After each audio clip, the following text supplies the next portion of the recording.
Welcome to episode 166 of the No Clue Podcast. I'm one of your hosts. I'm Tyler. I'm Mike. And we're back. Another wild football weekend. Super wild football weekend. The best ever? Maybe? Yeah. I think the best 2 days. I mean, the games, all of them decided by a field goal. Yeah. I mean, the craziness of everything going on. It was, best weekend ever. Best individual weekend for sure. All right, let's get into it real quick. Let's say we can go in order again. Mm-hmm. Bengals and Titans was first, I believe. Yes. I think we talked about how difficult this was going to be, the toughest one to predict. Yeah. But were you surprised? Yes and no. Okay. I was surprised at how hesitant the Titans were to just lean on Derrick Henry. Yeah. I know he's coming back off of a tough injury, but I just thought he's coming back to, be back 100%. Gotcha. Yeah, I did too. And the Titans strangely put a lot of the game in Tannehill's hands. See, this is why when you mentioned Vrabel, I didn't say anything. Not because I don't think he's a good coach. I do think, he's an exciting coach. Yes. He's someone who he may get a little too creative sometimes. Yes. And takes a little too many risks to the point. Like, he's one of those guys who he'll be in the meeting and everyone else, all the other rest of the staff will say, no, we can't do that. That's not going to work. It's not going to work. Vrabel says, watch, it'll work. And he just wants the satisfaction of it working. But sometimes. Yeah. I'm not going to deny I was wrong. I put faith in Vrabel, which kind of came back to bite me. But I do like that he, to your point, he goes out competing. He tries stuff. He does. He tries a lot. Yeah. And there's a game we'll talk about later where I wish there was more trying going on, but no, it reflected in how Tannehill played, to be honest. Mm-hmm. Because the 3 interceptions were bad, and it really frustrated me that he's been around the league for a long time. You got to know, after one messy throw that gets tipped up, I'm not letting any of my throws get batted up into the air the rest of the day. Right. Yeah. And he continued to take risks similar to Vrabel. He continued to try stuff. Yeah. And again, it showed because he made a lot of big throws. Mm-hmm. He had a lot of chunk throws to AJ Brown, a lot of big throws to Julio Jones. Yeah. So again, he was trying stuff. I just didn't like that it was Joe Burrow versus Ryan Tannehill, because I could have told, if I knew that was going to be the game, I wouldn't have picked the Titans. Obviously, I don't know anybody who would have. Right. And that's what frustrated me. But all credit to the Bengals, because the Titans did play well. Yeah. It was. I mean, it was a good game. The whole game was a good game. So. Yeah, and they sacked Burrow a crazy amount of time. I think it was 9. Yeah. I mean, that's insane. Yeah, it is. Yeah. And Burrow responded. I mean, early on, he was just delivering, he was making all the correct reads, all the right decisions. Yep. And the Bengals, I like what they're doing. Man, they look good. They don't look Super Bowl. They don't look like a Super Bowl contender, but this is just the way they go out and compete it's been fantastic. Yeah. And then they're getting, to me, they're missing one thing, is protection for Burrow. Yeah. That's really it. They got playmakers everywhere. Their defense makes plays. They got to protect Burrow. Yeah. I agree. Which, if next season they don't, then we really have to criticize them, because you lost your rookie quarterback for his entire first year, or your second year quarterback. Yeah. You threw away his rookie year because you didn't protect him. Yeah. So now I think 2 years, plenty of time to get some linemen. Yeah, I agree. Okay, moving on. 49ers Packers. 49ers caught the dub 13-10, low scoring game. Um, So I overslept this game live, unfortunately. okay. And I rewatched the second half after I woke up. And I That's gotta cool say, because I would have fell asleep watching the game. I was about to say all of us were sleep watching it, so don't worry about it. Because it was And terrible. you know what? This game, up until I saw this second half, I was Mhm. much more critical of Ryan Tannehill's performance. Say it again. Up until this Packer game, up until watching what happened, especially in the Yeah. second half, I Yeah, was a I lot got more you. negative about what I saw from Tannehill the game before. Uh-huh. And then I watched Aaron Rodgers put on the pathetic performance that he did. Pathetic is certainly the word. Pathetic. Again, Tannehill was some shit. You could Mhm. you could throw out whatever criticisms you want at Tannehill.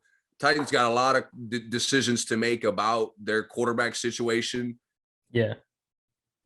but and excuse my language, Tannehill didn't go out like a bitch.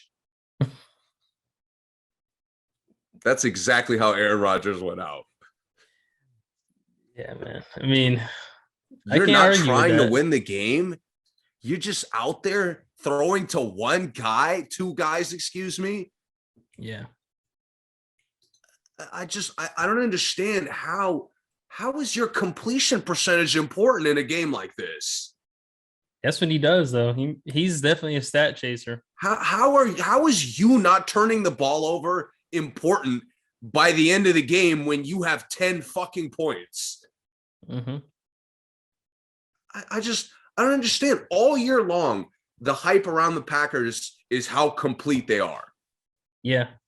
I He mean, finally Devontae said, "Oh, Adams is unstoppable, he but finally has everything he needs." everything. Even when their defense was dealing with like Tampa Bay level injuries, they were Yeah. still playing elite. Yep. Tampa Bay looked clueless last week without their go-to guys. Mhm. The Packers are playing top tier defense with subs, Mhm. and again they arrive. They show up to the playoffs all set. The defense is there, ready to go. Yep. You know what's not ready to go? The quarterback. Oh, special teams gave up. Oh, special teams are so bad. They gave up a touchdown. They gave up a field goal, or they set the Niners up. That's 10 points. That's Yeah. all Aaron Rodgers could put up in 60 fucking minutes. Yep. Aaron Rodgers put up the equivalent of special teams making two big plays. Yeah. That was, again, pathetic. It was. It was. It was really, really, really bad from Dude, someone I'm who watching every people Packer consider game great. I've watched. I'm like, yo, this Lazard guy is nice. Mhm. He's open all the time. He makes big catches. He's got great size. Yeah. Why are you not throwing him the ball? I mean, Aaron Rodgers everybody. didn't look happy out there, man. Nah, he didn't. And it's crazy. Like that, everybody shows that play at the end when he just threw a bomb into double coverage to Adams Yeah. when Lazard was wide open. Yeah. I mean, in the second half, I remember like 6 times where they show the replay. Lazard is getting wide fucking open, and Rodgers is either throwing a screen pass or forcing it to Adams. Mhm. I I don't know what to say, honestly. I don't either, man. It was bad. It was I definitely a mean, bad performance by I a great. questioned the Packers' toughness before, because to me Yeah. they've gotten exposed physically a lot of their bad playoff losses. Mhm. But this was entirely different. Yeah, this was just no effort on offense. None. And Rodgers to even make like a deal out of whether he's coming back or not, you played like you have one foot out the door. Yeah. If I'm a Why? Packers fan, I wouldn't want him back after how he Exactly. At played. this point, you're not going to the Super Bowl with that. Really, the last 3 years has just been enough drama for me to not want him back. And it's the last 3 years. I can make the argument the Packers have had one of the best rosters, one of the best coaching staffs, and Yeah. one of the best records. Yeah. Definitely one of the best records. Yeah. And they got nothing, not even an appearance. Yep. Garoppolo's going to be trying to get his second appearance. Yeah. And even Garoppolo, who was garbage, was awful. Yeah, he was. This was the game quit. to get them out of here. Didn't quit. He didn't just like let the team play. He was trying to make shit happen. Mm-hmm. I mean, again, I criticized Dak heavily for looking like Jimmy Garoppolo last week. Mm-hmm. To me, Aaron Rodgers didn't even look like Garoppolo. He looked like a fucking quitter.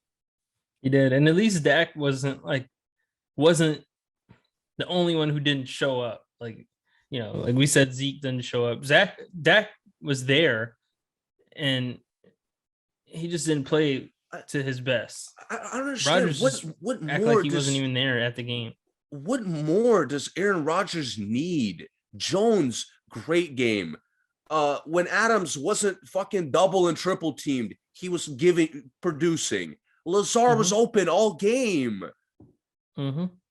Again, this was the most blatant. My completion percentage and stats are more important than the outcome of this game. Yeah, it was. It was, and sure. that really bothered me. And like you said, it's time to move on. We've seen enough. Yeah.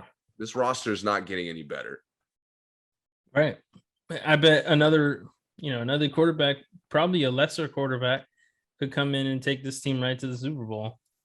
But if we have to fucking come back on the podcast and have multiple conversations about like what Rodgers is doing, like if there's drama around this, kind of like it was with Favre, yeah, I'll never respect Rodgers again. You mean drama about like his whether agency? He's retiring or going somewhere else. Gotcha. Or, same shit Favre pulled. Be honest, can you not see Aaron doing the exact same thing? Yeah, going and playing like 1 year at some trash team, going to another team, going to the Vikings. Yeah, I know. By the way, think about how much better Aaron Rodgers is, and Favre had a better Packer career than him. Yeah. Yeah. That tells you all you need to know. It's like I know Rodgers is better, but thinking about like Favre's highlights, it doesn't seem like he's better because Favre always gave 100%. That's what I'm saying. Favre could have never had a game like this. Right. Favre would have gotten benched for too many turnovers before he didn't do anything. Yeah, he would have. Yeah. Yeah. And that's what I liked about Favre. That's what I liked it from Tannehill in hindsight. Mm-hmm. And I hate that Rodgers couldn't give me that effort. I really do. Yeah. Because I like so many of these Packer players. Rodgers acts like his image is already like so elite that he can't tarnish it or something. Like no one looks at Rodgers like that to me, like this precious gem of an athlete. I don't think he's ever looked at that way anyway. So there's no point in keeping your squeaky clean stats. You know what I'm saying? Yeah. Kind of like I mean, like your fourth MVP, bro. Yeah. Your fourth MVP. Nobody's questioning. Like, you've gotten all the credit all the GOATs have gotten. Yeah. And you go down the list of all the GOAT quarterbacks and you got one fucking Super Bowl. Yeah. That's pathetic. Yeah. You could get to as many Super Bowls as Garoppolo, and he could potentially get more. Mm-hmm. Get as many Super Bowls as Flacco. That's all you could do. most talented quarterback I've ever seen. Mahomes already got more than you. Yeah. You go down the list, Peyton Manning, multiple. Ben Roethlisberger, multiple. Tom Brady, all these guys that he's supposed to be as good or better than. Mm-hmm. And you think the Packers aren't as good as any of the teams any of those guys had? Of course not. Of course, I mean, of course not. the Packers are better. Yeah. All right. Rams and Bucks. This was a strange game. Slow start for Brady and the Bucks. Yeah. Then and very fast start for LA. It was a very fast start for LA. Stafford looked pretty good, man. He looks pretty good. I've seen a lot of up and down criticism of him. I think all deserving, I think. Yeah, it was. I think when he first got there, people were happy. Oh, he's going to change everything. He looks really good coming out. Then middle of the season, started getting a little bit ugly.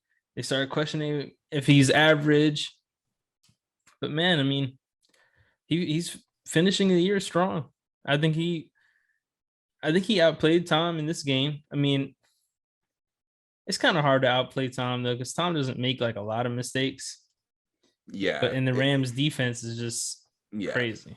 It's not so much. I'm happy for Stafford, man. This was like his first big playoff win. Yeah. And if he had played poorly in this game, like, there'd be a lot of people talking about how he's not a playoff guy, he's not a winner. Yeah. I definitely think he silenced those people. And I think there's a lot of pressure on him to come out and play well, and he did. But that Rams defense, man, is insane. Von Miller, Aaron Donald, those guys are freaks, man. They had Brady really second guessing like the fact that he chose to play another year. Yeah. And honestly, as good as the Rams played, if the Bucks had Antonio Brown, this would have been an easy dub. Honestly. I mean, fourth quarter, I don't think Brady targeted anybody but Mike Evans the whole fourth quarter. And Jalen Ramsey just lets him blow by. Yeah, he did. Probably the best corner in the league. Yeah, that was multiple awkward. times. At that point, I'm sitting there like, okay, this game is not over. Why is that? Right. And all he had was Mike Evans. I mean, no disrespect to Scotty Miller and the other guys he has, but if he had Godwin or Antonio Brown like this, I don't think this would have been a game at all. I think Fournette would have helped him a lot in this one. Yeah. He was just missing like one other weapon. I mean, but gotta make do with what you got. And I mean, to be honest, the blueprint on how to beat Brady has always been there. Yeah. He's not a superhero. He struggles against pressure. He does, yeah. And they did such a great job getting to him. And there were so many times when Tom like had to make a decision way faster than he wanted. Yeah. And it showed because they had so many third downs that were just like really badly executed. Mm-hmm. Yeah. So many times where Tom would throw it away or make a rush throw that was nowhere near its target. Yeah. And they wreaked havoc. Yeah, they did. And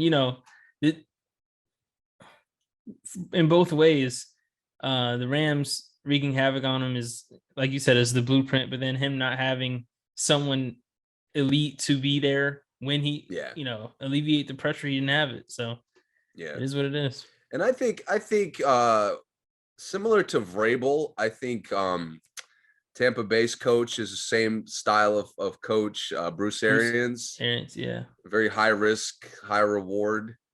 At times, yeah.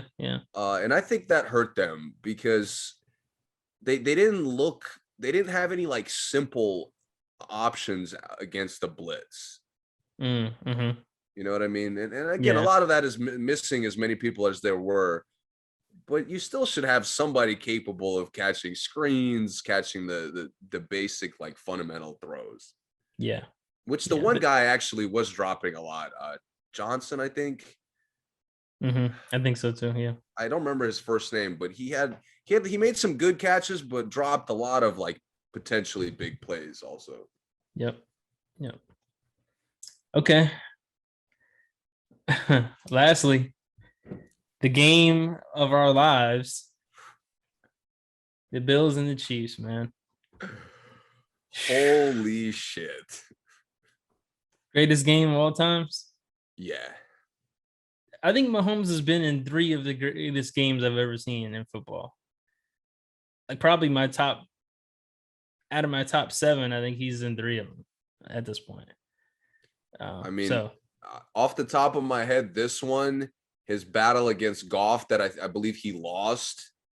Yeah. They lost and then that one. the comeback against the Texans, the 28 points. Those are the 3, yeah. Those are my 3, yeah. The one against Goff is probably lower, but man, it was a lot of freaking points in that game. But this game, man, where to start with this game? What a show. I mean, Josh Allen with his playoff performance. Yeah. Josh Allen, like I said last week, can't disrespect him moving forward. No, he's top 5 in the league right now. Yeah, because for his whatever limitations he's got, which everybody but Mahomes seems to have. Yeah. His upside is just insane. It is insane. It is. And what I loved about this game is the way they battled each other was very different, because Mahomes, I thought, was actually very disciplined. Mm-hmm. I thought he was very patient. I thought he took what the defense gave him in a lot of situations. Yeah. He wasn't really forcing, like, really. I don't remember seeing any throw he made that had potential to be intercepted. Right. Yeah, I agree. So for him to go into a shootout like this and to play like essentially a version of Tom Brady, I thought was just huge. I agree. And it cemented him as the best quarterback in the league and already on his way to being the GOAT, which is just insane. Yeah. But Josh Allen. Dude, the way Josh was, like, they just could not stop him at all. That's what was insane to me. Yeah, and it wasn't the Bills. It was really just him. It was like, okay, I'm getting a pass or I'm running this first down no matter what. And like he just kept moving the ball and kept moving it and kept moving. And what's insane is, again, the Chiefs had so many guys stepping up, helping out. Yeah, because they had a lot of guys out too. Allen had to make something out of nothing. Every run he made was a minimum of 3 missed tackles, it felt like. Yeah, it did seem like that, yeah. The amount of times I'm like, oh shit, he's taking a hit or he's throwing it away, and he somehow got out and picked up yards. Some of his scrambles were just incredible. Like, dude, he really could put on like Lamar Jackson elusiveness when he needs it. Yeah. Yeah, and I think he's probably a little more dangerous because he throws better. Yeah. He's not as fast, obviously, but yeah, you're worried about the pass really because he'll take you out 20 yards behind the line of scrimmage and still get a 50-yard pass off. Man, and he's such a dangerous runner. How many times did he'd drop back, pressure would get there, he'd run forward like he's going to take off, and then last second he throws like a 20-yard bullet. Yeah. I mean, that was happening so many times, and I'm like, yo, like, those are the only throws where I'm like, I understand why guys are wide open. Because as a linebacker, I'd be freaking out like, holy shit, this guy's about to take off and it's going to be hard enough to catch him. Yeah. And then he draws you off and makes a rocket on the move. Yep. Yep. But again, like, Josh Allen was, I wouldn't say he was alone. He had one guy tag along. Gabriel Davis. MVP Gabriel Davis, who came out of fucking nowhere. Bro, no one could stop him. Bro, I watched like 6 Bills games this year. I don't even think I saw him. Whoever was matched up with him should turn in their jersey. Like, it's over. 100%. Because I know there was a backup in there for the Chiefs somewhere. I'm not sure where he was, but there was a problem with that matchup for sure. I will say this though, Gabriel Davis and Josh Allen both. When you look back at this game, there has to be an asterisk with Honey Badger not being there, because he elevates the Chiefs' defense so high, especially Gabriel Davis. Like 3 of those catches was not happening with Honey Badger out there. No way. Yeah, he's hitting like an in and out, and dudes are getting dropped. Yeah, that would not. There's no way Honey Badger. Like, dude, what is happening? And that, by the way, I thought defense as a whole late in every game was surprisingly bad in every game over the weekend. It was, yeah. I mean, we didn't even talk about Tampa Bay just saying, all right, we tied it up. Let's just not guard the best receiver in the league for 2 straight possessions. And dudes just kept falling down. Like, everyone who was guarding Cooper Kupp just randomly fell down every play. Yeah, like, dude, there's no way his traction is that much better than everybody else's. Yeah, I think it was Gabriel Davis that actually broke somebody's ankles.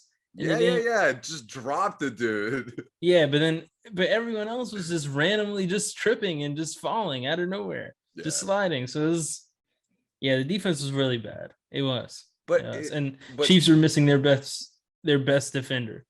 Yeah, that's true. But back to your original point, where there is an asterisk, where I kind of framed it as Josh Allen was almost more impressive than Mahomes.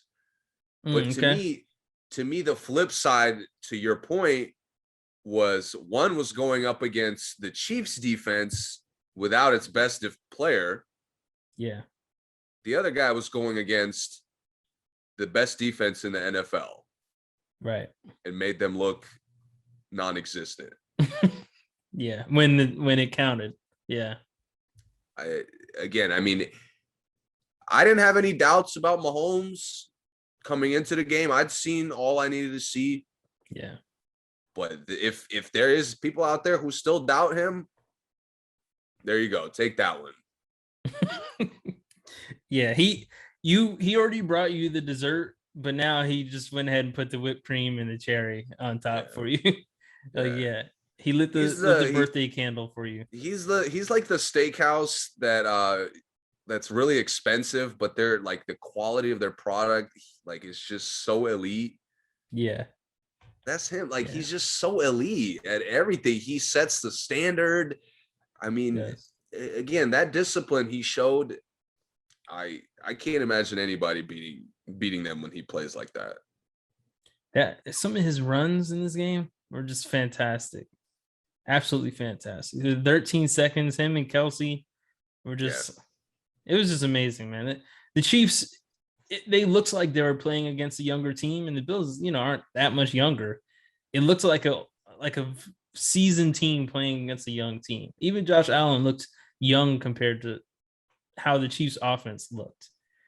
Yeah, I do think in the style of game that this game turned out to be, Bills will never beat the Chiefs like this. I agree with that. But because you're not going to out magician Houdini, Yeah, exactly. That's perfectly said. And I think I do think they have to do something about making their run game dynamic. Who are you talking about? The Bills. Oh, yeah. I just think they need a little bit more versatility than Josh Allen being a superhero. I agree. Because that's really the only time they're versatile. Yeah. Who, by the way, Josh Allen, spectacular without Stephon Diggs was not involved in this game at all. He wasn't. I mean, he was finding Beasley making really good reads. Davis open all the time. He never seemed to miss him. Yep. Allen also silenced a lot of his critics with this one. Whoever was guarding Stephon Diggs needs a raise, and whoever was guarding Gabriel Davis's money. Hand him his check, because he had Diggs on lock, and Diggs just act like he didn't try to get open at sometimes. Yeah, man. Late in the game, that was weird to me too, where like he didn't really seem like a big part of the offense. He didn't. I can't remember him really catching anything. I know he did, but I can't remember any. But I don't even know what the Bills were doing because Josh Allen, there's a lot of times where I'm like, oh, what a shitty call. And then Josh Allen just made something happen. Yeah. Yeah. I don't think I ever saw that with Andy Reid, by the way. What? The Like a bad bad play call? that Mahomes had to rescue. Oh, yeah. In this game? Yeah. I Yeah, thought no. Reid was just as in full form as all the weapons and Mahomes was. Yep. I thought the coaching staff was just on it. I mean, all their plays are so creative. They were Yeah, and executing them so well. they were just so smooth, so poised. Very And it one was more just very point, good. They look like they practiced really well for this. exactly. And one more kind of key to that point, you get to the last 2 minutes, and before we even get to the how incredible it was, Yeah. I'm watching and we're going through all this time, all this stuff is happening. Mm-hmm. Both teams still have 3 timeouts. Yeah. How many times have we watched teams throw away timeouts because they couldn't line up in time or they Yeah. got confused on what they're looking at? A lot. That to me, having 3 timeouts in a game like this is the situation that determines if you should keep or move your coach. Yep. So Yep. it's nice to see. Yep. Okay. And we all know what happened at the end. We don't need to deep dive into that. It was incredible, fantastic ending. How do Great. you feel about the rule though? I know I've seen a lot of people complaining about the overtime rules. Um, I think I understand why people are complaining about it in this game, but I don't think they would complain about it like if it was like the Rams and Bucks game. Yeah. I don't think they would have complained about it the same way. I think they would have said, "Well, Tampa Bay should have got to stop." Yeah, But I think it's more people just frustrated that the game couldn't keep going. yeah, that's how I feel. Yeah, yeah. Because Because when we were if you can't talking get about it, I was like, go "Oh ahead. yeah, it's no match, no touchdown matching in this." Because I thought, I mean, because now them getting the ball, getting the touchdown, it was the end of the game, opposed to them getting it back, trying to get a touchdown. But yeah, I mean, I think it puts more pressure on your defense. it does. Yeah, And you know, Bill's defense was trying to lose for several minutes going into leading up to that point. right. So it didn't surprise me. And I wasn't really upset because I'm like, yo, you can't stop Tyreek or Kelsey. You don't really deserve to get back on the field. Yeah, you got the best defense in the league, statistically. It didn't Why are look you like what's the it. problem? Yeah, man. Patrick Mahomes just made them look really pedestrian. It was quick too in overtime, wasn't it? I feel like Yeah, it like wasn't even that 5 long. plays, something like Yeah. that. Yeah, 5 or 6 plays. Yeah. Okay. Bengals and the Chiefs. Is there a question? Jamar Chase, I think. He's the only hope they have of keeping up Okay. because it's hard for me to like be confident that Burrow could just match Mahomes. If Josh Allen, who played the game of his life, can't do it, I don't know how much I don't know what Burrow could do, honestly. Yeah. But Jamar Chase, the game that they did beat them late in the year Mm-hmm. was Jamar Chase being unstoppable. And I think, Gabriel Davis being an unstoppable kind of guy, it might be a trend that they struggle with certain matchups. Yeah, could be. So if the Bengals could capitalize on that consistently, Mm-hmm. maybe we could have another close shootout. We'll see if and we'll see if Honey Badger is back off of concussion protocol too. If Honey Badger's playing, I can't pick the Bengals. I just can't.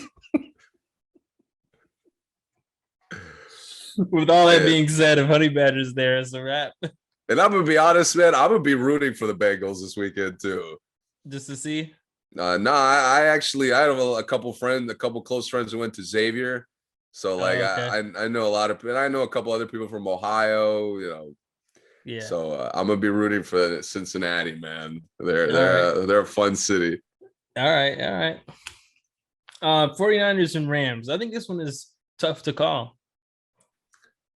Yeah, this is. I mean, you know what? 49ers have a good line. Oh line. I'm not gonna doubt the 49ers. I've trusted them Mm-hmm. both times. To me, they were the underdog, and I trusted them. Mm-hmm. Well, I didn't really trust them over Tom Brady, but I think I trusted them over the Bucks as a whole. Mm-hmm. I think I'm sticking with them. Okay. It's I think tough. I will too. I think I will too. I Rams, trust what the Niners do. yeah, me too. And they're consistent. I don't think the Rams are very consistent, but Rams just like, man, if they get hot, like their big plays are just super I big know, and plays. they're getting more and more creative using Odell. Yeah, Sean McVay is doing a good job, he is. but I'm he not a fan, but struggled. he is. He's struggled, I think, statistically against Kyle Shanahan. By the way, very fitting that the NFC Championship game has two teams from the best division in the league. Yeah. And also the early exit by teams all had a weak division. Mm-hmm. Titans, Packers, Cowboys. Yep. All playing shitty divisions, all went home early. Yep. Eagles, I mean, in the wild card too. All right. NBA, right to it. Yeah. James Harden, man. He's sabotaging his team again. This is via Bleacher Report. Harden has recently informed several confidants, including former teammates and coaches, of his interest in exploring other opportunities outside of Brooklyn this summer. According to multiple sources, Harden has not enjoyed living in Brooklyn compared to his days as a central Houston magnet. Outside of the change in climate, the chasm between state taxes in New York versus Texas is quite obvious as well. Why'd they have to go into all that? Nets. Oh, there's more. Nets coach Steve Nash's fluid rotations have also disappointed Harden. Nash has favored hot hand closing lineups rather than a fixed crunch time unit. Harden also apparently is not a fan of Kyrie missing games. He's told the Nets ownership that he's not committed to the. Oh no, he's actually told the Nets ownership that he is committed to the franchise. And he says he believes they can be unstoppable when healthy. So what is Harden doing, man? What's the play here? Where to start with this? Where do you want to start? What's your first, when you saw this, what was your first impression? My first impression was Harden is afraid to demand a trade, but wants to get traded.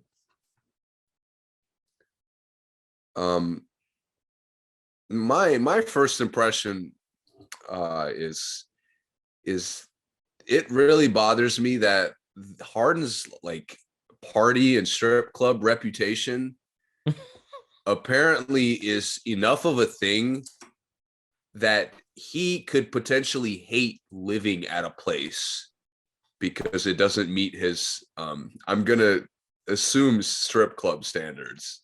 His vices. Right. So that's a better way to put it. Atlantic City is not too far. I mean, I don't think Brooklyn is I'm assuming the weather is what's bothering him more than that. That and the tax. I believe the tax thing too. But he shouldn't have a problem with that because he makes so much freaking money. That's where I'm like, dude, I'm not feeling your pain on that one because you making just insane dollars. Like, it's not even a concern. Yeah. I mean, I don't feel the pain, but I do believe some athletes really do. I think that does bother certain athletes. It shouldn't bother Harden, but I think it may. Other than that, man, the Nash thing is bogus because just play better. You'd be in there in crunch time. Oh, that shows what a loser he is, by the way. Yeah. Because like you don't comprehend the coaching. Think about the concept of like, oh, we should have a set lineup. Really? What the fuck? Who cares? Beyond Kevin Durant, James Harden, and Kyrie Irving, who gives a shit who the other two guys are at the end of the game? Right. Set line. If Bruce Brown is not making his fucking floater, get him out of there. Yeah. What set lineup are you? What do you expect? Yeah. What do you expect your boys, your boy Blake and whoever else you fuck with? I'm hoping Patty Mills because he's been on fire. Yeah. The two other guys you fuck with, that's who you want out there. Like, I feel like the comment is directed at Patty because Patty's the only one who gets like really hot in any. That's like, what I'm saying. Any Knicks uniform. So to say he doesn't like Nash going with the hot hand, who else gets hot but Patty Mills? Like, what coach doesn't go with the hot hand? Right. When has that been a winning thing to bench a guy playing well? It's never happened. So for him to say that, again, it just shows a level of selfishness, a level of just disregard for the team, honestly. And he's like, really, isn't D'Antoni on the staff there? Yeah. I mean, why is he telling the front office this? Like, how come anyone knows this except for Nash and D'Antoni? I don't know. That he doesn't like the rotations. That to me, again, it's so bizarre. Stuff, all this stuff getting like leaked out, no matter how true it is, it just shows like how not committed he is. Yeah. He's not focused on what should be his main priority, and that's winning a championship. Right. Instead, your main priority is the refs not giving you consistent calls. Yeah. That's why you're going to get bounced out in the second round again, because you're not going to get consistent calls. Nope. That's why Durant's going to be out there by himself in home games, because the other guy that you don't fuck with, he's going to not be there. Right. And then you on this bullshit. Right. It's yeah, trash. man. It's trash. You don't set any kind of standard or culture, and then you're complaining when things aren't going well. You know, I and this may be a stretch, but at the same time, it wouldn't surprise me if Harden just said all this to test the waters to see if like Brooklyn would try to trade him or not. And then when they said, "Oh, we're definitely not trading Harden," then all of a sudden Harden comes back and says he is committed to the franchise. Because why would you come back and say that? This what I read. The first thing that Harden said was 2 days ago. Him saying he's committed to the franchises today. So I know they've been losing a lot of games. Where are they in the East right now? Can you tell me? Second, I want to say. I imagine they're not first. But I know damn well, based off how some of the other Eastern teams are playing, there's no way they fell down that hard. They're fourth. They're fourth. How far are they from being first? 2 games. They're 2 games out of first place, and James Harden will have you believe we're in crisis. Yeah. Again, moment adversity, you lose, you go for what, 2-3 weeks. They've been losing a decent amount of games. Mm-hmm. And it's the Titanic is sinking. Yeah, they're 4-6 in the last 10 games. Oh dear God, James. This must, I mean, we got to go to a new roster that could carry us when the hamstring isn't good enough. Right. It's Miami. Chicago's a half a game behind. Cleveland is 1.5 games behind, and then Brooklyn and Milwaukee are tied for 2 games behind. So, yeah, again, to me, like, yeah, they've slipped. Yeah, they've lost. Lakers are losing games all year long. Yeah, and they're still approaching crisis mode. They're foolish enough. They're foolish enough to think they're climbing out of crisis mode. I know. If Dame comes back, the Lakers may slip into 11th place. No, but again, it's bizarre to me that Harden is, if any of this stuff is true, it's a knock on his character, Oh, for which sure. I've had problems with, stemming back from the last time he handled a trade situation. Which was the last year. Not It's that long ago. yeah, it's bad. Harden is. I can't imagine being a player that sees and reads this stuff. And I know they read. I know they act like they don't, or they act like they don't watch basketball and stuff. I know they see all this. I just can't imagine being a player reading and hearing all this and just saying, "Oh yeah, I definitely want to play with Harden." Like who would want him at this point for saying all that stuff about his team? He's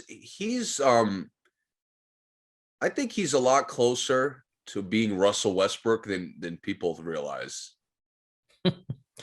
As in like them being the same player Not so much as or he's not as personality like he's not wise. as blatantly idiotic on the court as Russ, Yeah.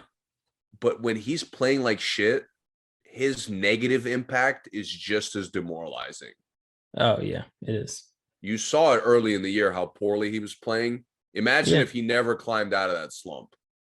Yeah. He'd be just like Russell Westbrook right now. He would, yeah. And I And to, honestly, he only isn't is because Brooklyn, the rest of Brooklyn's team is not nearly as good as the Lakers. exactly. To me, he's another if he has another injury that costs some athleticism, we might be questioning his place in the starting lineup within the next 2 years. Yeah. Yeah. Okay. Speaking of Westbrook and the Lakers, just real quick.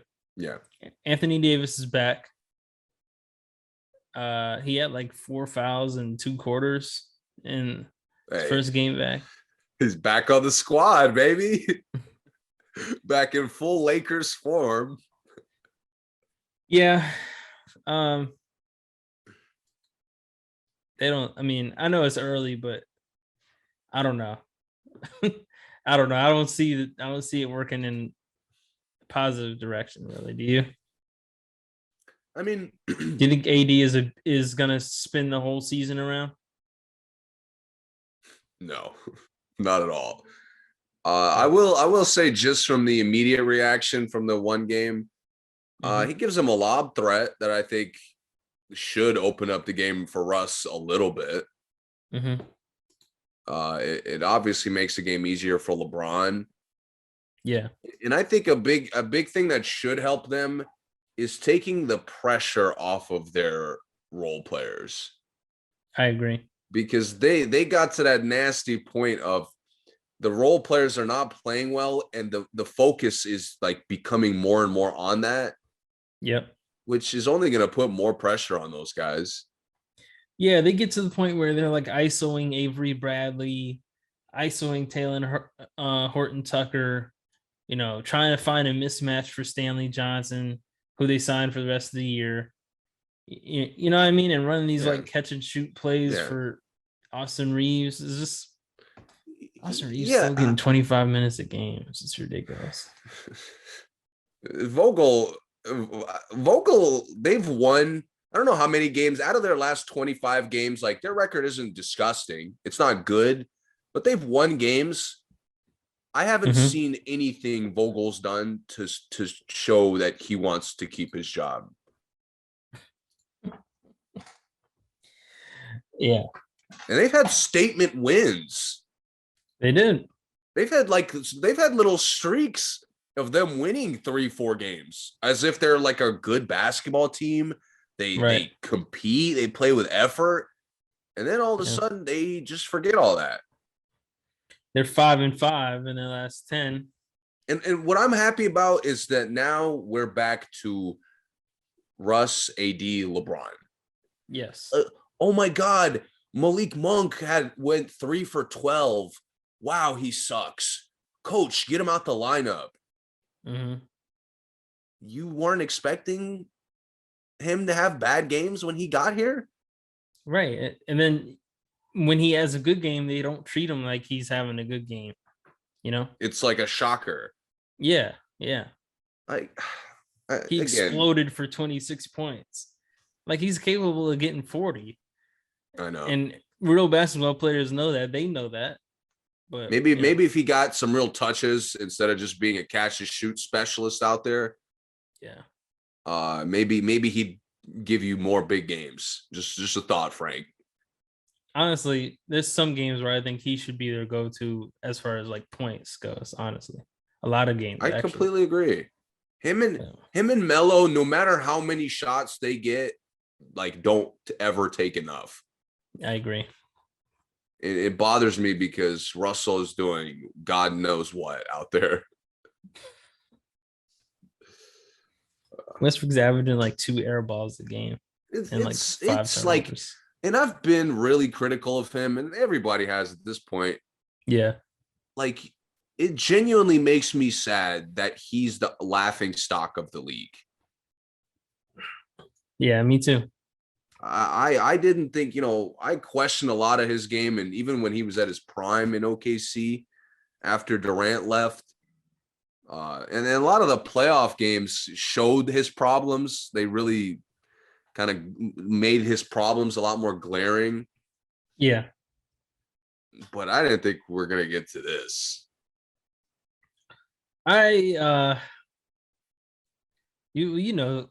Since we met, I was never a Westbrook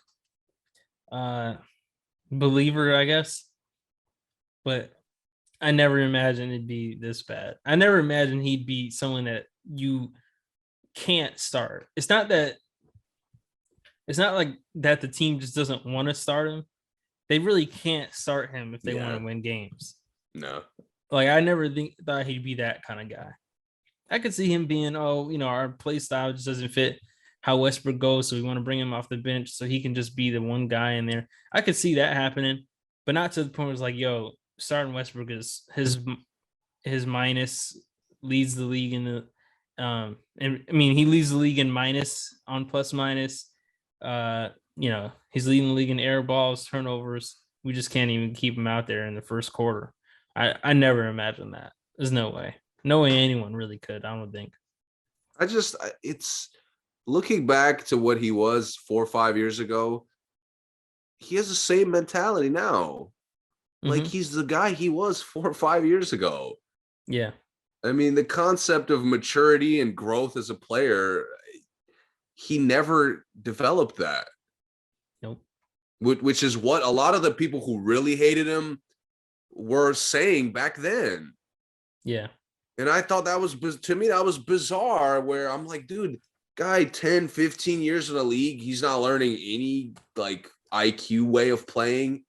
He's getting worse at a lot of things, actually. He's getting worse because I'm saying he has the confidence like he's still in MVP OKC mode. He does. Like, Russ, that ship has sailed. I don't know how he doesn't see that. I don't understand how he misses so many free throws now. Like, I know that's something that seems pretty minor to non-basketball players, but Westbrook was a really good free throw shooter before. I know. Like, when he was like top 10 in like free throw attempts, he was a good free throw shooter.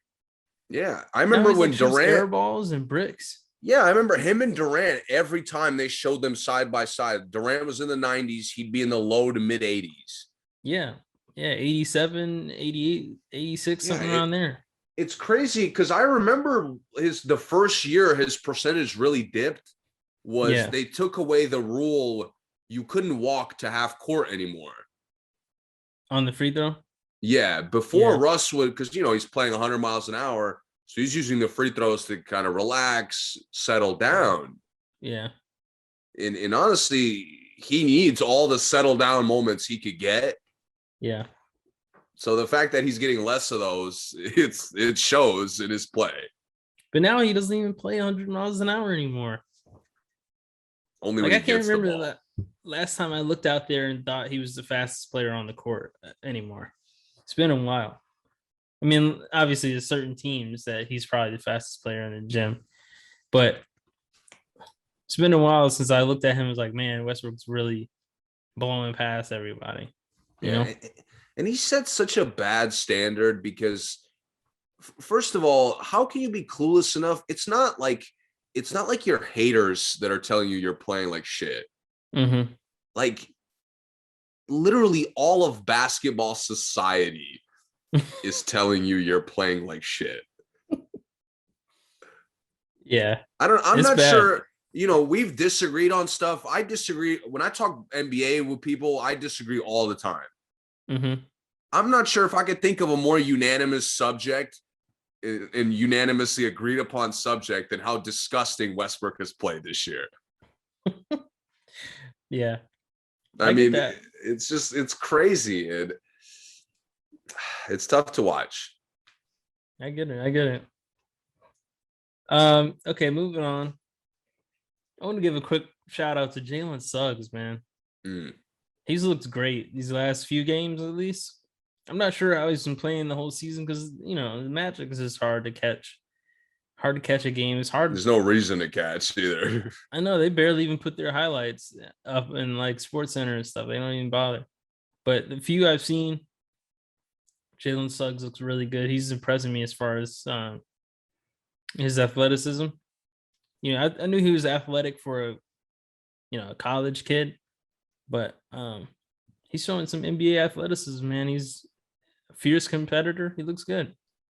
I Looks feel good. bad because I think he's kind of making Cole Anthony look bad You think so? because he's coming in a similar size. You're not going to be able to play if you're a serious team. You can't play them in this like as a backcourt. Oh, I got you. Yeah. And to me, Suggs has shown more poise. Seemingly, he seems like he's played the game longer just for how he understands situations. Yeah. I'm not saying he's like taking Cole's job, but I just think They're not a good fit. he's a more favorable. If I'm looking at both of those guys and have to pick one, to me, Mm-hmm. Suggs is a lot more of a favorable pick in most situations. Cole Anthony kind of reminds me of Monte Ellis. And Monte Ellis, that was his hardest problem, was adjusting to another good guard on the team. I mean, his entire career. And Monte wasn't really a point guard. I Yeah, mean, he but played point guard sometimes, but Monte was a very good. He was at his best when he was the primary guard, even though he wasn't a point guard. right. Yeah, he was. But that's because he needed the ball in his hands. He wasn't a good off the ball player. No, you're right. And I could see that happening with Cole Anthony eventually. We just haven't seen Cole Anthony really have to deal with having another good ball handler on the court until now. So Yeah, and I mean, we come back to the same problem with them every time we talk about Orlando, because I think Wagner has been playing really well too. yeah, both of them. Yeah, Um, the but Wagner brothers. again, you're collecting talent that you're probably going to move to somebody that actually needs it. Yeah, it's strange. Still no direction. I don't know what you're doing. What are you And then it's building? like they're honestly a G League team. Just Yeah, they just have NBA talent. They're a G League team with NBA talent. have no culture. I None. thought they were gonna get a culture with Vogel there. Yeah, Vogel was there, right? A couple years Yeah, ago. for a second. Yeah, I thought they were gonna, start building a culture, maybe get some, maybe some Asian guys on their way out that might have a resurgence, some of those Thaddeus Young kind of guys. And then Yeah. they made no moves at all. They just kept trying to live through the drafts. Yeah. Fine. And they're just one of these teams. They're just sitting there. I don't know what they're waiting for. I don't know what they're trying to build for, but I don't see anything that makes me want to watch them. No, man, they're 9-40, bro. There's no reason. Jesus, they don't even have 10 wins. They're 18% this year. Sheesh. They're 22 and a half games behind. So I feel bad for whatever top pick got to go there. yeah. Okay. Where else in the league you want to go as far as the teams so far? I mean, I got to mention a lot of teams have fallen off. A lot of teams have been up and down. Phoenix has just been a fucking rock. Yeah, they've been rolling. roll. And I mean, I haven't seen them have any COVID issues. Mm-mm. Every time I check their box scores, the majority of the guys are playing. Yeah. And they miss a guy here, a guy there.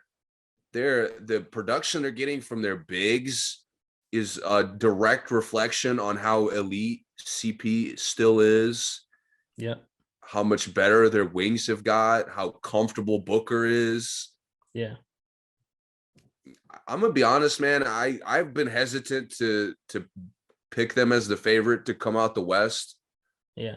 But the more I'm seeing flaws from Golden State, from Utah, from Memphis a little bit. Yeah. I mean, Phoenix, the road is just wide open right now. Yeah. I can't argue with that, man. Moses is just splitting the seas. Go ahead. Walk right on through. I will say one thing, though. These teams have to be really careful. The Clippers are at the 8th seed right now. And let's say they stay at the 8th seed and all of a sudden everybody's back. Oh, Paul George is back. that's code red right there. Paul George comes back. Kawhi comes back. We're going into the playoffs as the 8th seed. I'd tank to get out of first seed. I swear to God. That's what I'm saying. And they're maintaining the 8th seed with no one there, with Amir Coffey leading them in scoring over the past 6 games. So it's like, Luke Kennard the other day gave his best T-Mac impression. You want to talk about it or no? I mean, what is there to talk about the Wizards? No, to your point, real quick, I can talk about the Wizards for a sec, but to your point, first of all, the situation you're hoping for is a very long shot, very unlikely. It's not unlikely that Kawhi and Paul George. I think it is with how Kawhi comes back and how even if he's back, like if he's back only a month prior, he's on a minutes restriction. Right. So to me, if they're at full strength, but they're like just getting back, yeah, I'm not as concerned if I'm Phoenix. So if they come back 15 games before the end of the season, what do you I'm say? not concerned. 20 to like 30. Okay. I'm a little. I got you. But like 10, 15, I think Phoenix will be fine. I got you. And Devin Booker, something about Devin Booker, his attributes go up when he plays Paul George. They do. It's messed up. No, but you're right. Phoenix looks fantastic, man. I mean, they're really rolling. I don't see a lot of flaws in them. They play really hard, but they also have CP, and he's like base god cursed at this point. As far as that is true. I think CP's curse, which is very real. I think it'll cost them. Yeah, it'll probably cost them the year. Like it won't just cost them a game or two. I think it'll cost them the year. But I don't think anybody but Memphis and Golden State are really capable of exposing them right now. I agree. So again, it's like you said, I mean, CP's curse is what they're worried about. I don't even think Golden State has a chance unless they make a move. If Draymond's healthy, I'll give him a chance. I think they need Wiseman too. They need a big man because the big man is the issue. Yeah, Looney's gonna have a tough time. Biyombo's working Looney easy, and that's Biyombo. I mean, that's without Ayton. We already know what JaVale does. That to me is why I'm starting to trust Phoenix more and more though, because they're the only team when their guards play elite, their bigs eat off of it. Yeah, they do. Yeah. This is a big reason I love Trae Young is when he's at his best, bigs are eating. And you're talking about two of the best pick and roll players in the league, which is between CP and Trae Young. And then I think CP has taught Booker so much on pick and rolls. I mean, he looks fantastic coming off screens, ball screens. And they're not. And I really like that they're not forcing him to be versatile. That was the key 2 years ago to me. Having him playing the one was just such a disaster. Yeah. Before CP got there, oh, it was gross. I think a lot of that is having a reliable backup campaign, being a little more dependable. I think it's gone a long way. Again, everything they've done the last 2 years has been the right decision, honestly. Yep. They're Giannis heroics away from being a defending a title right now.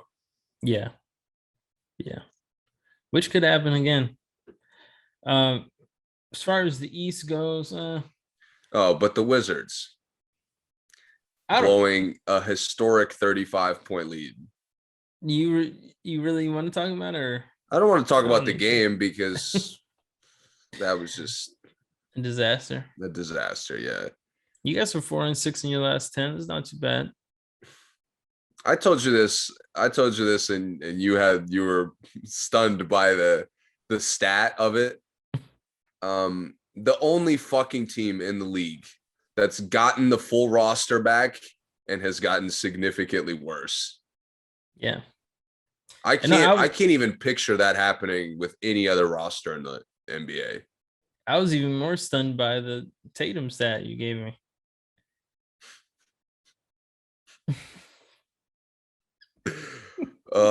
Tatum is its own thing, but the problem with this team is no identity whatsoever. No, not at all. No identity. You got all these vets, and they're clueless. Yeah, because nobody's bringing them together. Nobody's leading them.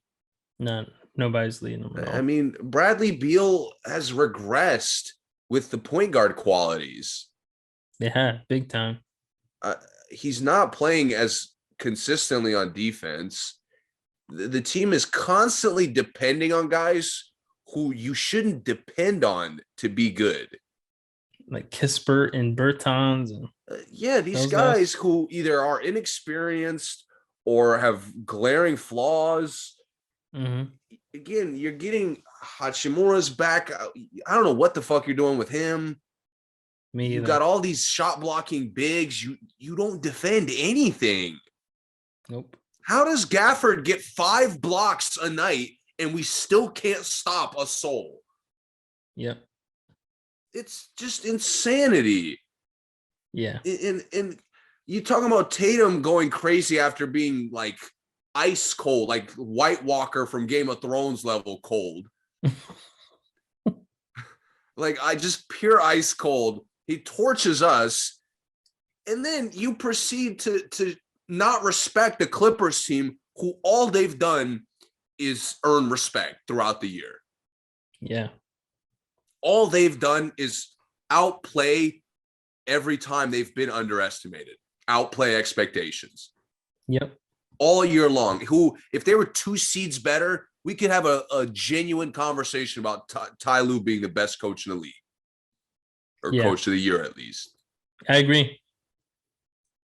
You don't respect what it takes to be a winning organization. Yep. This team sat on a top-tier backcourt for half a decade.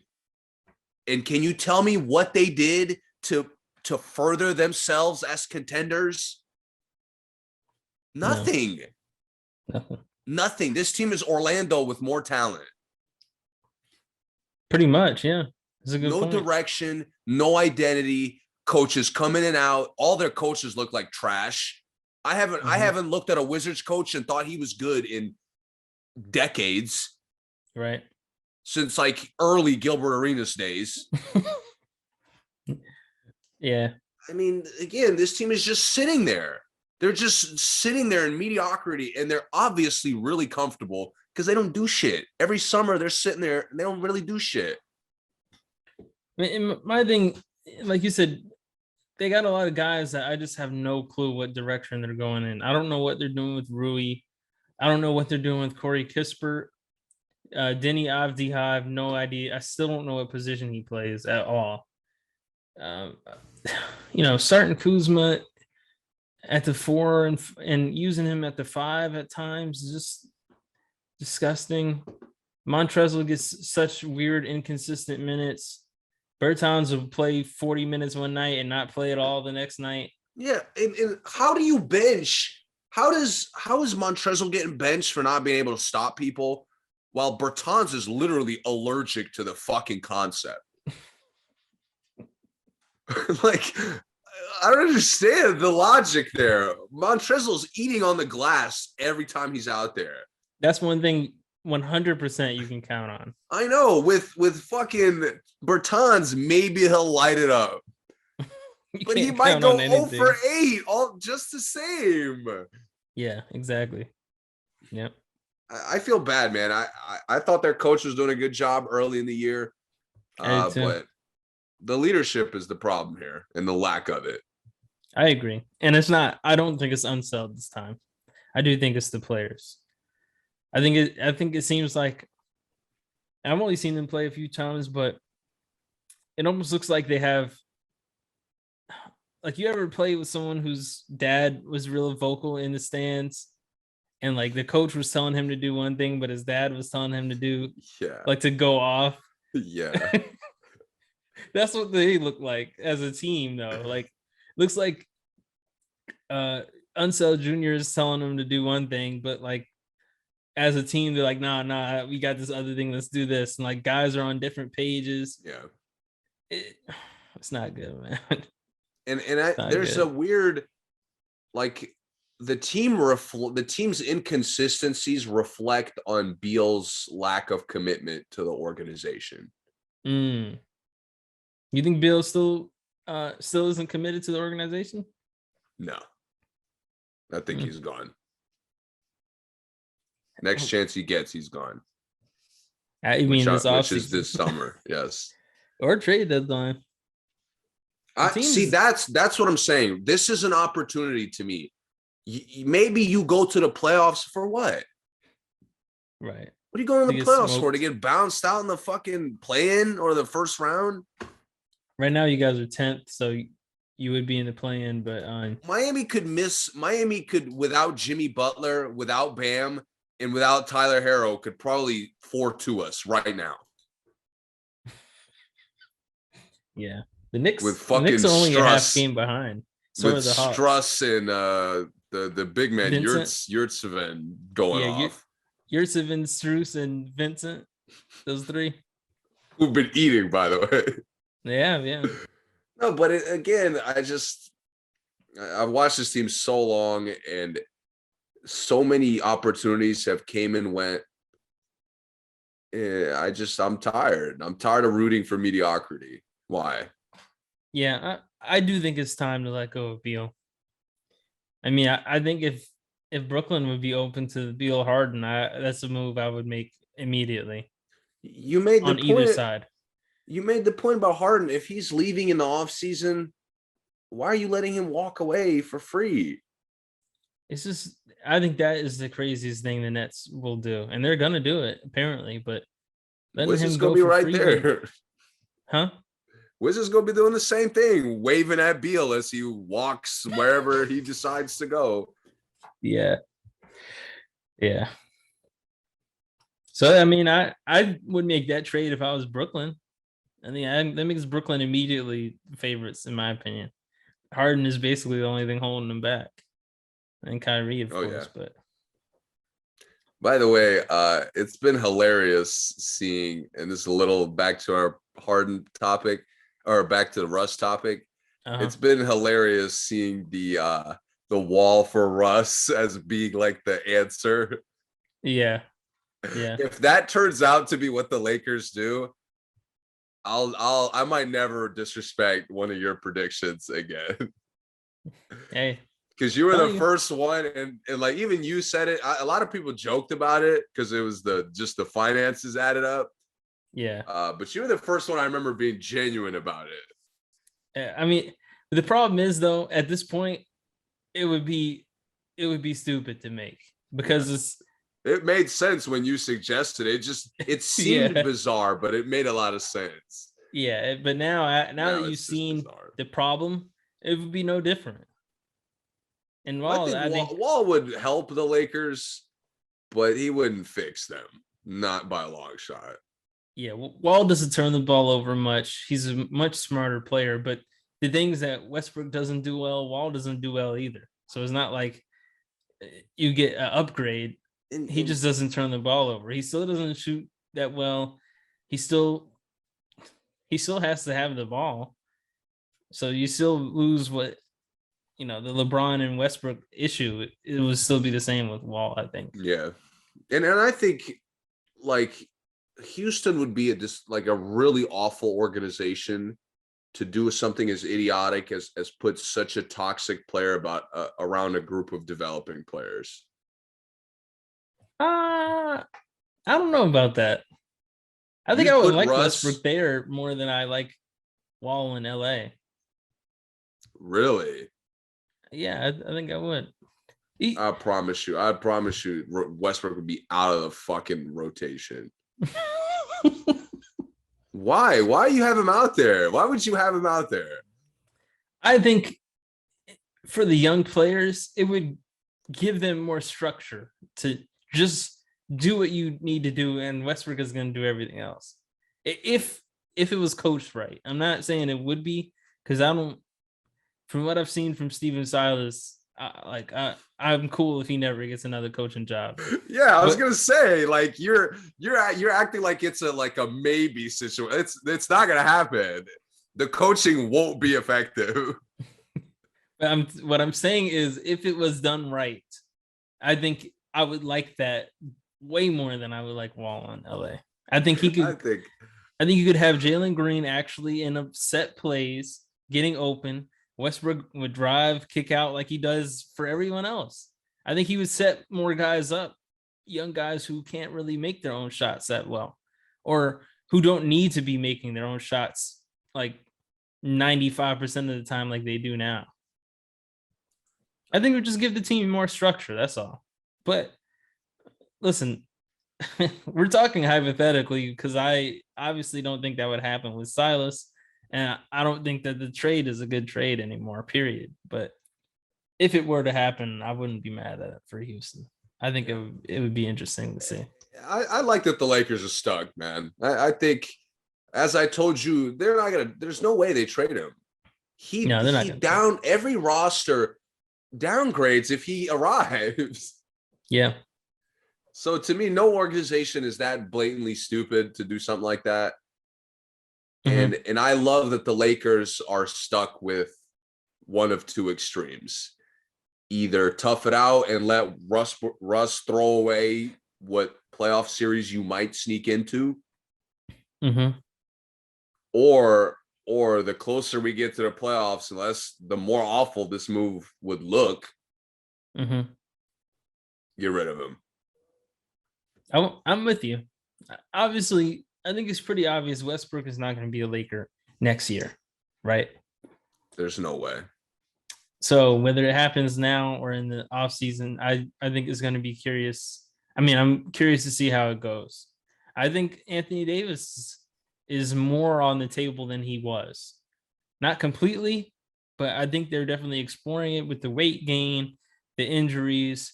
He comes back, he can't stay in front of anybody. He's not even getting off the ground as easy as he used to. No. So Not as physical as he used to be, too. Which is strange that he's bigger and less physical. Yeah. Real let me ask you this. Let me ask you this. Would it be crazy if I said Russ is going to be unemployed next year? Russ isn't going to be unemployed next year.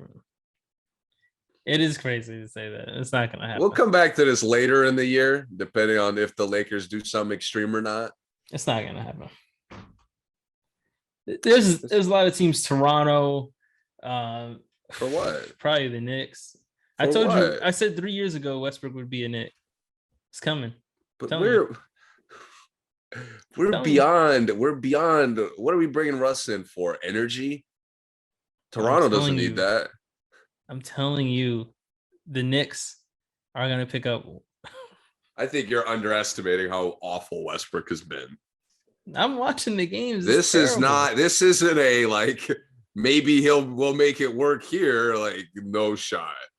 I'm telling you, some teams do think like that. Somebody's gonna think like that.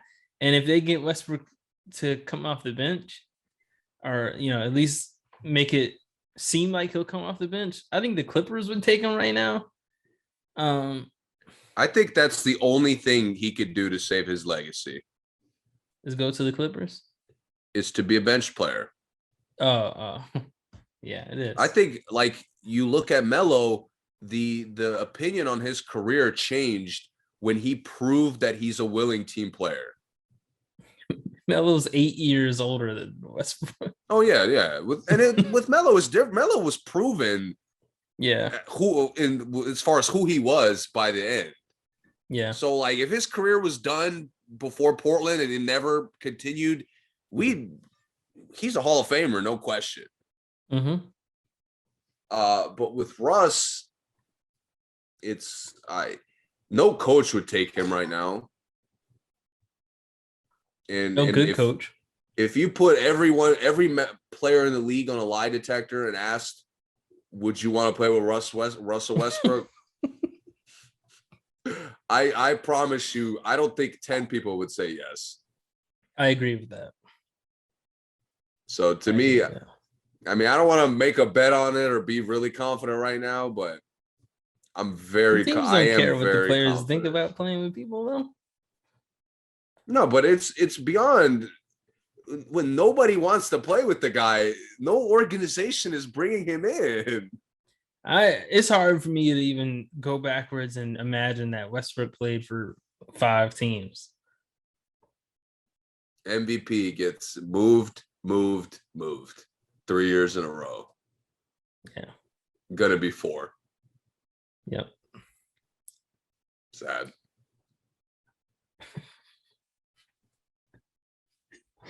Yeah, it is. Let me make one prediction on here that I made to you in private, but I didn't bring onto the podcast, and that is Ben Simmons going to the San Antonio Spurs for a package that includes DeJounte Murray and some other guys. But I think DeJounte Murray is going to be on the Philly. That's what I think the trade is. I've seen some rumblings from San Antonio.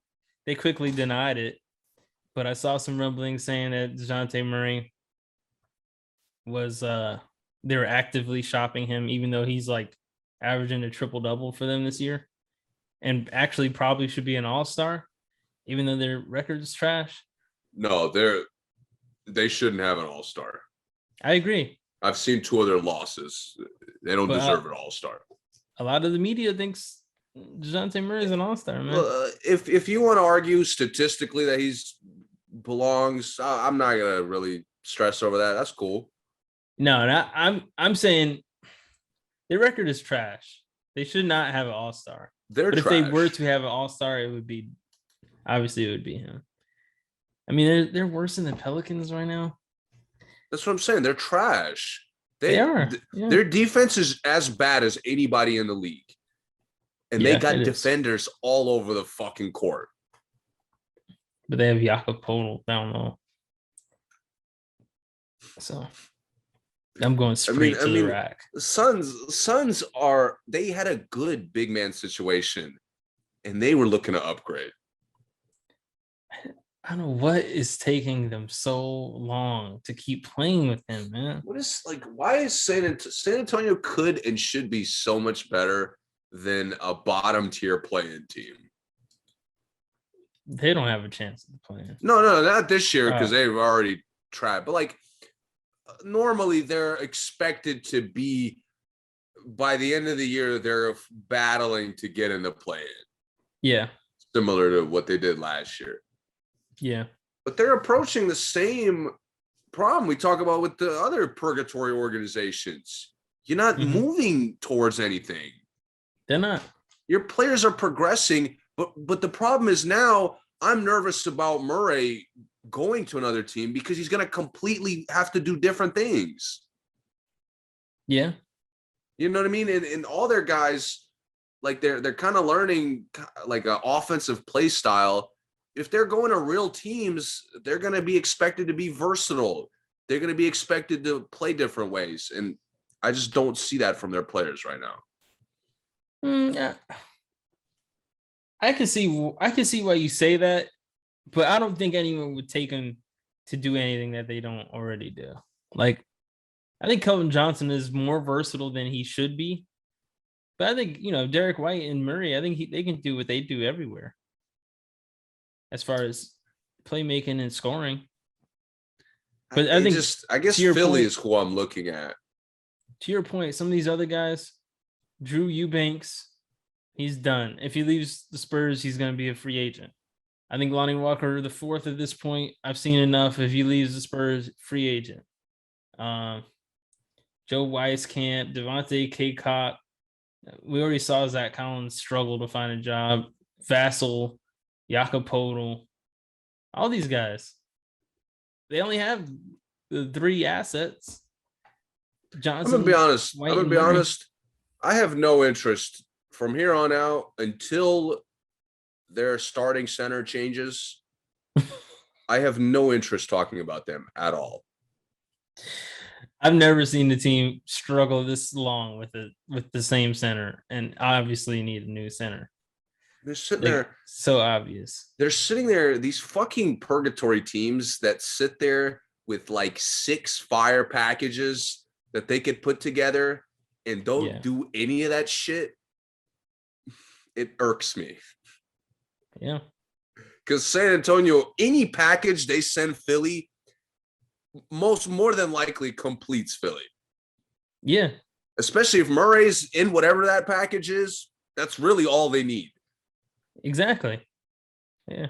So if they got Murray and Derek White, it's a wrap in the East. Every team that has a glaring flaw, a San Antonio package could fix it. Yeah, of guards. Yeah. Of guards. I mean, other than, like Golden State, you don't really need it. Golden State's a little more specifically big oriented at the moment. Murray probably would still help them. I know. And they have no backup point guard at all. At least like Chris Johnson is versatile. Like Keldon Johnson can be a 4. Yeah. Like a reliable physical 4. But yeah, again, I just another team that's just sitting there with the same roster, mostly the same roster they've had for multiple years. And whatever they're waiting for, it's not happening. Yep. Like, I don't know if they expected some of these guys to like, I could have told you 2 years ago, Murray's not going to be the best point guard in the league. Not with no one else on the team. I mean, don't get me wrong. He's really good, but I could have told you he's not emerging as like a fucking definitive all-star anytime soon. Oh yeah. And all your other guys are limited. Lonnie Walker, I thought would be better, but everybody else, I'm not surprised. I think if Murray was on Philly, he'd be an all-star. Like, not a perennial all-star, but, probably someone who's an all-star 2 or 3 years, and then he's, that's it. Yeah. Someone else comes along. But I definitely think he just needs some wins, man. They have no wins, and he has, as soon as Derek White comes out the game, I don't know who gives him any assists. Somehow he's still averaging like 9. McDermott gets a couple bunnies in there. Yeah.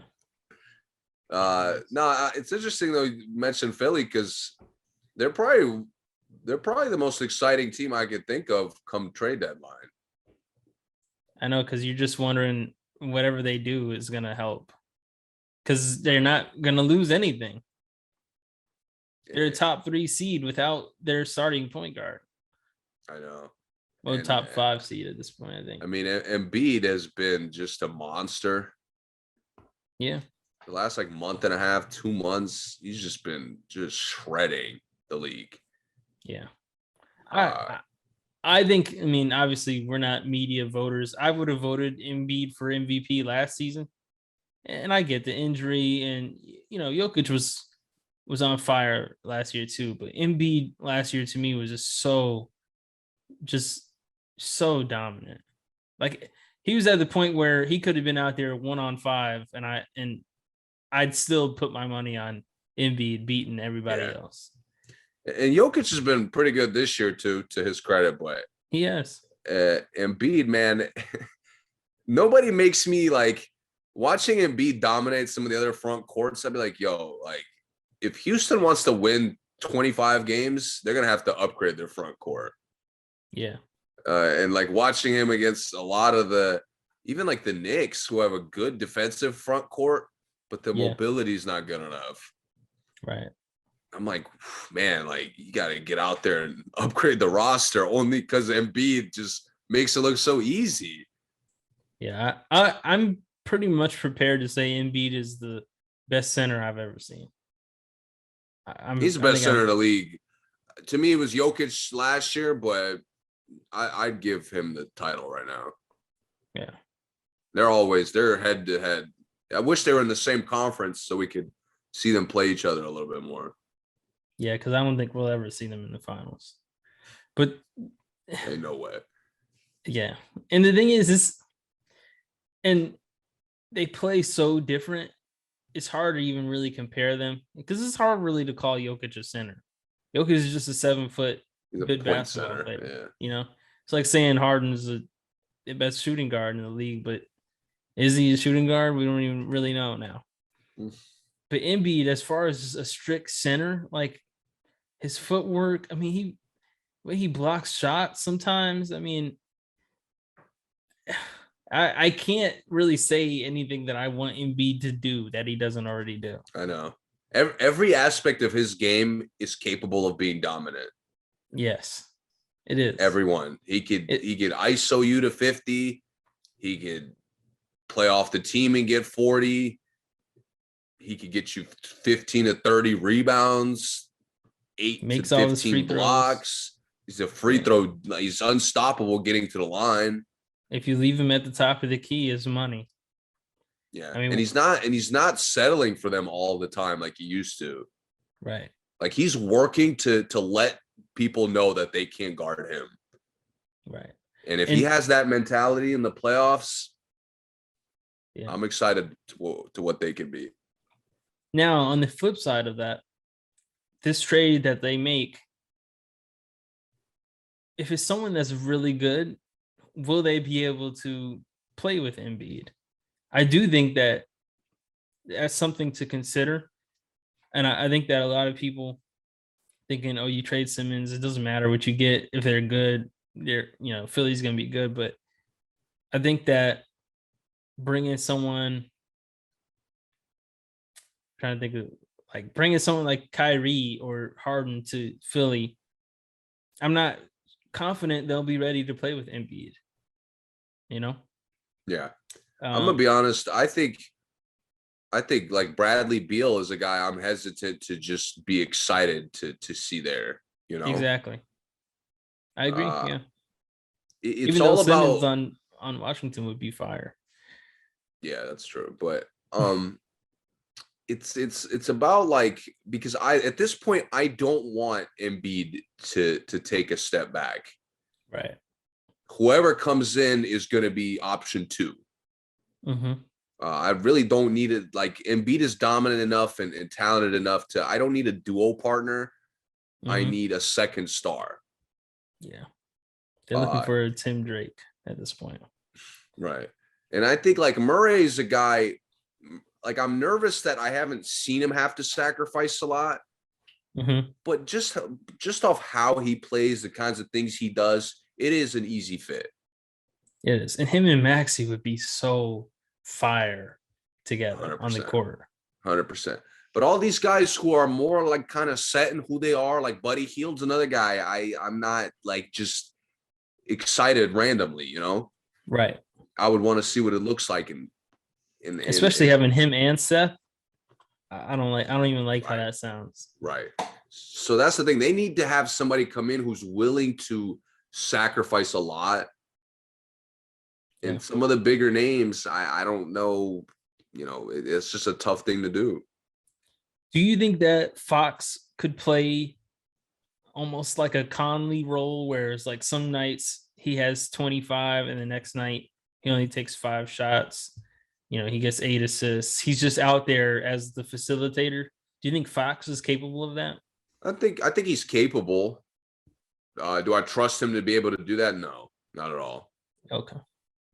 But he is capable, yeah, for sure. Okay. I think we have one more podcast before the trade deadline. Probably the one. Oh, is it the 10th trade deadline this year? I'm not sure. Let's see. I want to say 10th. Okay, the 10th. So Super Yeah, Bowl we'll is after have that. one more.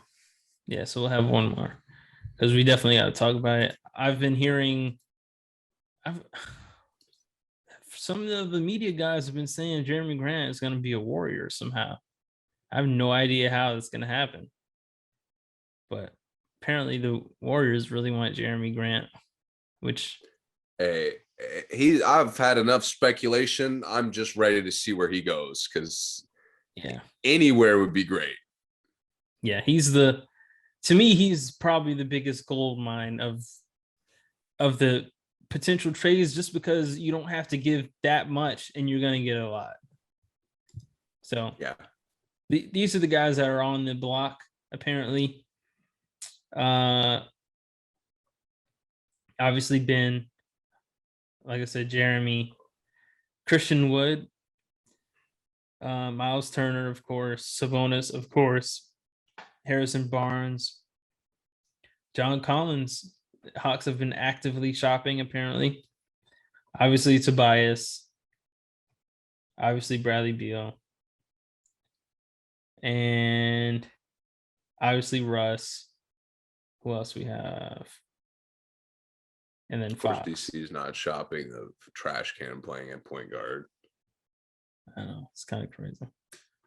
Fox and Bagley and LeVert.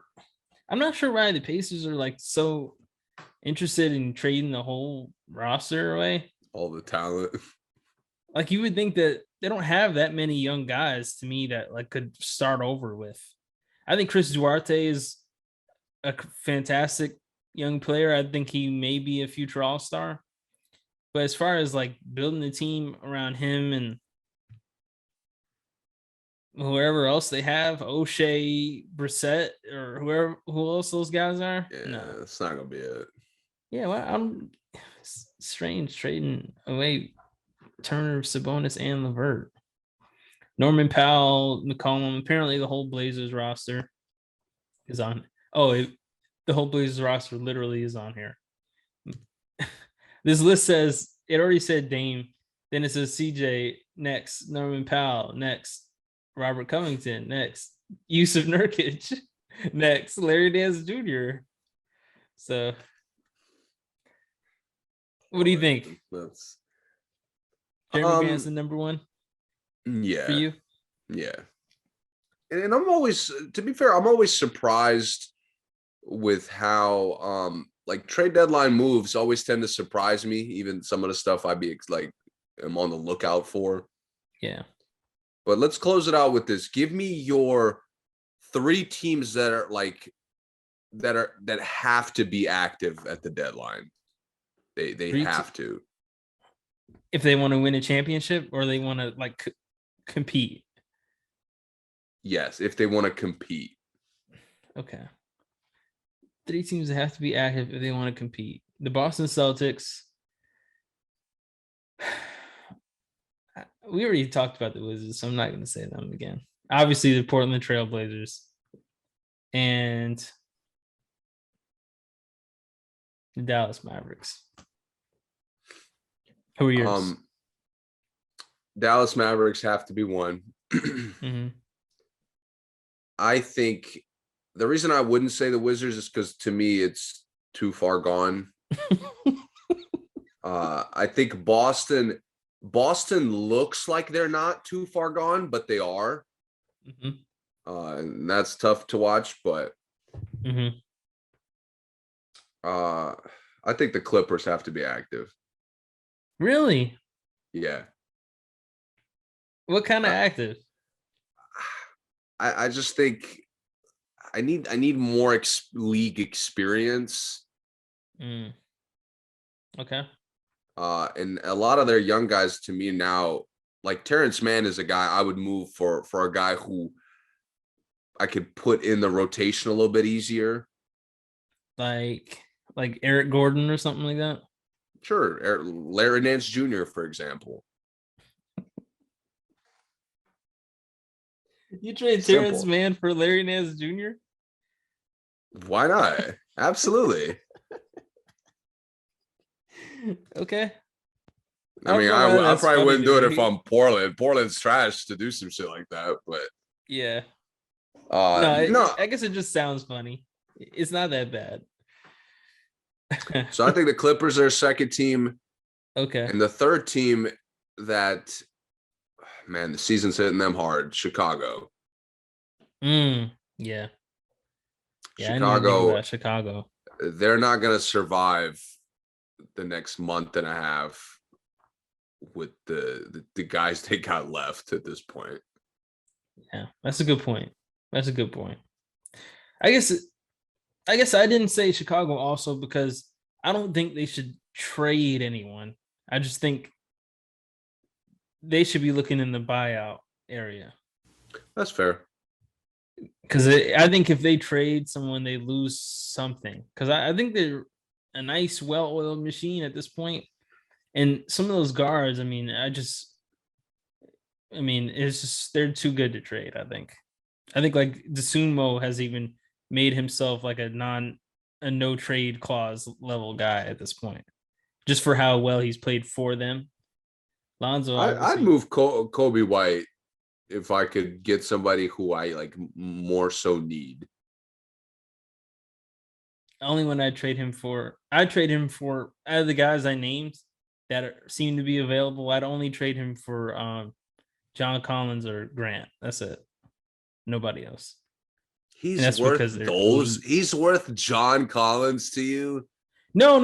I'm not saying he's worth him. I'm saying the only way I would trade him is if I'm gonna pursue getting one of those guys. Oh, I got you. If he's in a package to get one of those guys, I wouldn't trade him for like a.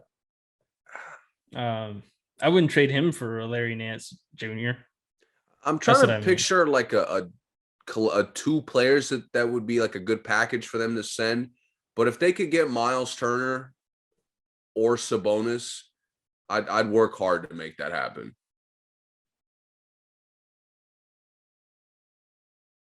And I'm willing for Sabonis, I'm willing to lose anyone but LaVine and DeRozan.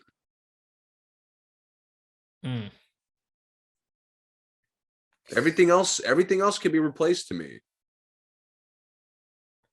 Would you wouldn't do that for Grant though? Only Sabonis? Keep in mind how nice Grant was with Billy Donovan last time. That was his like low key his come up. Hey, I didn't forget how good he was in Denver. Don't get me wrong. He was great in Denver, but that development at OKC was huge for his career.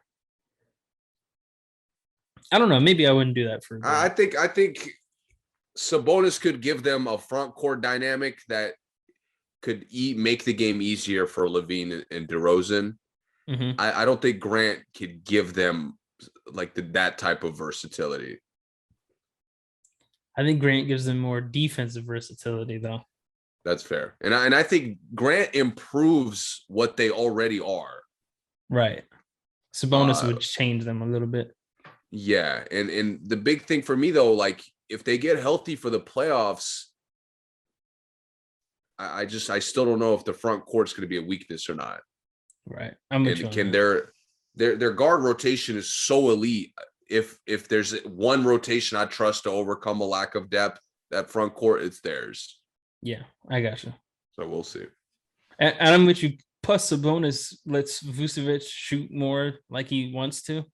Yeah. Sabonis, you got a really good offensive rebounder in there. Because right now it's a disaster when Vucevic takes like 10 jumpers in a game. But okay, sounds good. Last thing, the NBA has announced its new Rising Stars Challenge rules that I am pulling up here. Okay. The new Rising Stars format. 4 7-player teams will compete in a mini tournament consisting of 3 games. Each game will be played to a final target score. Pool of 28 players, 12 rookies, 12 sophomores, and 4 top young players from the G League Ignite team. NBA players will be selected by NBA assistant coaches. Ignite players will be selected by the G League coaches. The teams will be coached by members of the 75th anniversary team and assistant coaches from the NBA All-Star Game coaching staffs. Coaches will select their team rosters in the Rising Stars draft. Each team will have 1 Ignite player. Bracket A team versus B team, C team versus D team in the semifinal games, and then the 2 winning games. 2 winning teams will meet in the final game. So they're basically doing a mini 7-player tournament instead of just 1 game. It's weird. It's very complicated. I'm worried that they're trying to do too much with it. I think they could have just did the Ignite guys and just kept it how it was, and then maybe next year try this, because it's a lot bringing high school guys in. I mean, not high school, but non-NBA players in, and then now we got a bunch of different teams. Now we're having a draft, because now it's not going to be rookie versus sophomores. Now it's going to be rookies and sophomores. Yeah, which will leave it prone to the teams not matching up well. Again, there's a lot of room for error, but I will say I'm excited to see them do something different. Me too.